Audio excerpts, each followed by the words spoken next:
വളരെ മനോഹരമായ കാഴ്ച തന്നെയാണ് അത്. പ്രത്യേകിച്ച് ക്യാമറയിൽ ക്രെയിൻ ഷോട്ടിലോ ഓവർവ്യൂ ഷോട്ടിലൊക്കെ കാണുമ്പോൾ നമ്മൾ നേരിട്ട് കാണുന്നതിനേക്കാൾ ഭംഗി തോന്നുമുണ്ടാകും. എന്തായാലും ഏറ്റവും മനോഹരമായ സ്ഥലം തന്നെയാണ്. കാരണം നമ്മൾ ഇവിടെ വിസിറ്റിന് ആരെങ്കിലുമൊക്കെ വന്നു കഴിഞ്ഞാൽ ആദ്യം നമ്മൾ കൂട്ടിക്കൊണ്ടുപോകുന്ന സ്ഥലവും ബാക്ക്ഗ്രൗണ്ടിൽ ആ ബിൽഡിങ്ങിൻ്റെ ബാക്ക്ഗ്രൗണ്ടിൽ കോടിക്കണക്കിന് ഫോട്ടോ പലപ്പോഴായി പകർത്തിയിട്ടുമുണ്ടാകും പലരും.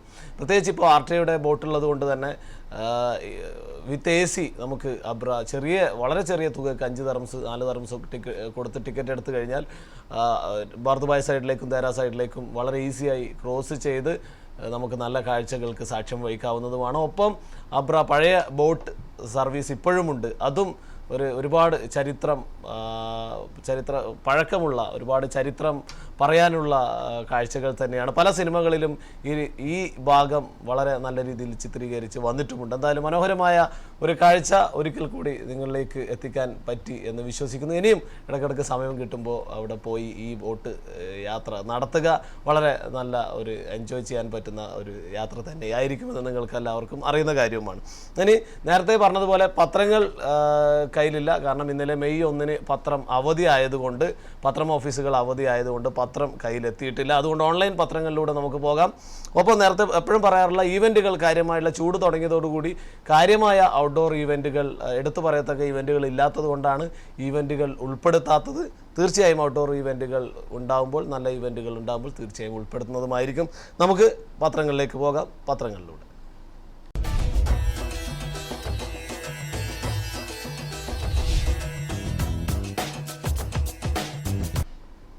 നേപ്പാൾ ദുരന്തത്തിൻ്റെ നടുക്കുന്ന വാർത്തകൾ തന്നെയാണ് മലയാള മനോരമ ഓൺലൈനിൻ്റെ തലക്കെട്ടായിട്ട് വന്നിരിക്കുന്നത്. അടിസ്ഥാന സൗകര്യങ്ങൾ പോലും ഇല്ലാതെ നേപ്പാൾ ജനത എന്ന തലക്കെട്ടോടുകൂടിയുള്ള വാർത്തയാണ്.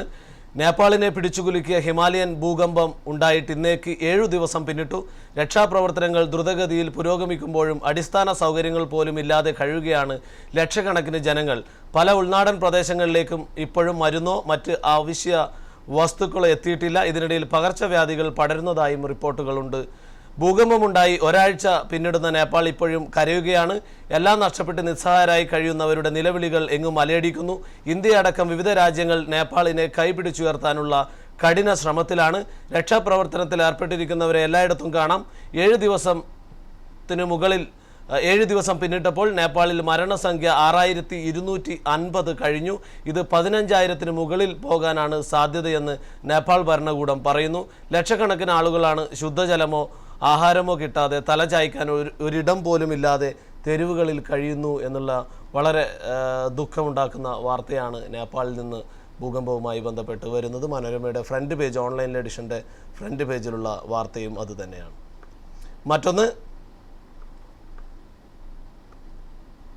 ഓൺലൈൻ എഡിഷൻ വായിക്കുമ്പോൾ ഉണ്ടാകുന്ന ബുദ്ധിമുട്ടാണ്, അത് സ്ക്രോൾ ചെയ്യുമ്പോൾ ഡിലേ വരുന്നത്. എന്തായാലും അതാണ് പ്രധാനപ്പെട്ട വാർത്ത. എൻ്റർടൈൻമെൻറ്റ് വാർത്തയായി വന്നിരിക്കുന്നത് ഉത്തമ വില്ലൻ കേരളത്തിൽ റിലീസ് ചെയ്തില്ല എന്നുള്ള വാർത്തയുണ്ട്. ദിലീപിനൊരു മാറ്റമായിരിക്കും ചന്ദ്രാട്ടൻ എന്ന കഥാപാത്രം. ഒരു ചെറിയ ഇടവേളയ്ക്ക് ശേഷം സിദ്ധാർത്ഥ് ഭരതൻ വീണ്ടും സംവിധായകൻ്റെ തൊപ്പി അണിയുകയാണ്. സിദ്ധാർത്ഥിൻ്റെ 2ാമത്തെ സിനിമ ചന്ദ്രേട്ടൻ എവിടെയാ റിലീസിന് ഒരുങ്ങുന്നു. ഇതിനകം ഇതിൻ്റെ പാട്ടുകളൊക്കെ എല്ലാവരും കണ്ടു കഴിഞ്ഞതാണ്. അതും മനോരമയുടെ ഫ്രണ്ട് പേജിൽ, എൻ്റർടൈൻമെൻറ്റ് പേജിൽ ഇടം പിടിച്ചിരിക്കുന്ന വാർത്തയാണ്. ഇതാണ് മനോരമയുടെ ഓൺലൈൻ എഡിഷനിലെ ഫ്രണ്ട് പേജിലുള്ള വാർത്തകളായിട്ട് പ്രധാന വാർത്തയായിട്ട് വന്നിരിക്കുന്നത്. പഞ്ചാബ് മാനഭംഗം ദൈവവിധിയെന്ന് പഞ്ചാബിലെ മന്ത്രി പറഞ്ഞതായിട്ടുള്ള വിവാദ പ്രസ്താവനയെക്കുറിച്ചാണ് മാതൃഭൂമിയുടെ ഫ്രണ്ട് പേജിൽ ഇടം പിടിച്ചിരിക്കുന്നത്. ബലാത്സംഗ ശ്രമം ചെറുക്കുന്നതിനിടെ ബസ്സിൽ നിന്ന് ചാടിയ 9ാം ക്ലാസ്സുകാരി മരിച്ച സംഭവത്തിൽ വിവാദ പ്രസ്താവനയുമായി പഞ്ചാബിലെ ഗ്രാമവകുപ്പ് മന്ത്രി രംഗത്ത് എന്നുള്ള വാർത്തയാണ് അതുമായി ബന്ധപ്പെട്ടുള്ളത്. സർക്കാർ വിരുദ്ധ പ്രക്ഷോഭം, മാലദ്വീപിൽ 192 പേർ അറസ്റ്റിൽ എന്നുള്ള വാർത്തയുണ്ട്. ഓൺലൈൻ വഴി മരുന്ന് കച്ചവടം, സ്നാപ് ഡീലിനെതിരെ കേസ് എന്നുള്ള വാർത്തയുണ്ട്. കറുത്ത വർഗ്ഗക്കാരൻ്റെ മരണം, 6 ബാൾട്ടിമൂർ പോലീസ് ഉദ്യോഗസ്ഥർക്കെതിരെ കേസ് എന്നുള്ള വാർത്തയുണ്ട്. VM രാധാകൃഷ്ണനോടൊപ്പം ഉല്ലാസയാത്ര, DCC സെക്രട്ടറിയോട് വിശദീകരണം തേടി എന്നുള്ള വാർത്തയുണ്ട്. ഭൂകമ്പം ഇനിയും ആരും ജീവനോടെ ഉണ്ടാകാനിടയില്ലെന്ന് നേപ്പാൾ സർക്കാരിൻ്റെതായിട്ടുള്ള വാർത്തയുണ്ട്. തിരുവനന്തപുരത്ത് കുടിവെള്ള പൈപ്പ് വീണ്ടും പൊട്ടി, ജലവിതരണം തടസ്സപ്പെട്ടു എന്നുള്ള വാർത്തയുണ്ട്. സ്പോർട്സ് പേജുമായി ബന്ധപ്പെട്ട വാർത്ത, സഞ്ജു മിന്നിയിട്ടും രാജസ്ഥാന് തോൽവി എന്നുള്ള വാർത്തയുണ്ട്. സഞ്ജു സാംസൺ തിളങ്ങിയിട്ടും IPL-ൽ രാജസ്ഥാൻ റോയൽസിനോട് തോൽവി എന്നുള്ള വാർത്തയുണ്ട്. ഡൽഹിക്ക് 9 വിക്കറ്റ് ജയം എന്നുള്ള മറ്റൊരു വാർത്ത. കള്ളപ്പണം 7 മലയാളികളും പട്ടികയിൽ എന്നുള്ള വാർത്തയുണ്ട്. ബാഗ്ദാദി മരിച്ചിട്ടില്ല, ഗുരുതര പരിക്കെന്ന് ഗാർഡിയൻ എന്നുള്ള വാർത്ത. കാശ്മീരിൽ വീണ്ടും പാക് പതാകയുമായി വിഘടനവാദി പ്രകടനം എന്നുള്ള വാർത്തയുണ്ട്. അതിക്രമങ്ങൾക്കിരയാകുന്നവരെ സംരക്ഷിക്കാൻ പുതിയ പദ്ധതി എന്നുള്ള വാർത്തയുമുണ്ട്. മാതൃഭൂമിയുടെ ഫ്രണ്ട് പേജിൽ പ്രധാനമായിട്ടും ഇടം പിടിച്ചിരിക്കുന്ന വാർത്തയാണ്. ഇതൊക്കെയാണ് മനോരമയുടെയും മാതൃഭൂമിയുടെയും ഫ്രണ്ട് പേജിലുള്ള ഓൺലൈൻ എഡിഷൻ്റെ ഫ്രണ്ട് പേജിലുള്ള വാർത്തകൾ.